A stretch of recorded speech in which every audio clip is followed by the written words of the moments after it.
ভাইয়া আমি নুসরাত বলছি। নুসরাত, কেমন আছেন আপনি? ভালো আছেন নুসরাত? জি ভালো আছি। মাশাল্লাহ, ভালো আছেন নুসরাত। কোথা থেকে বলতেছেন? আপনার দেশের বাড়ি কোথায়? দেশের বাড়ি বিক্রমপুর। বিক্রমপুরের মেয়ে। কোন জায়গা থাকেন এখন আপনি বর্তমানে? বর্তমানে ঢাকা থাকি। আচ্ছা, কে কে আছে আপনার ফ্যামিলিতে নুসরাত? ভাইয়া আমার মা আছে, একটা ছোট একটা বাচ্চা আছে আর আমি। আচ্ছা, সন্তান কি আপনার? জি। ঠিক আছে। তো আপনার স্বামী কি করে এখন? ভাইয়া স্বামী চলে গেছে 2 বছর আগে। আচ্ছা, 2 বছর ধরে স্বামী ছাড়া একা আছেন না?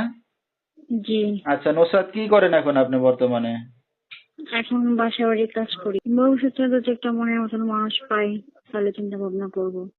আচ্ছা, মনের মতো মানুষ পাইলে কি করবেন? মনের মতন মানুষ পেলে বিষয়তে বসতাম। আচ্ছা, বিয়ে শাদী বসতে আছেন। তো আপনার তো সন্তান আছে একটা, বিয়ে শাদী হয়েছে। তো কেমন বয়সের পুরুষ চাচ্ছেন বিয়ে শাদী করতে?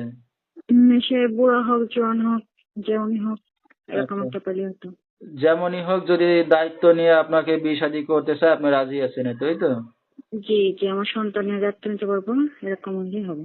আচ্ছা, তো আপনার এই ভিডিওটা অনলাইনে দর্শকদের মাঝে চলে যাবে নুসরাত। তো আমাদের দর্শক ভাইরা আপনার সাথে কিভাবে যোগাযোগ করবে? ফোনের মাধ্যমে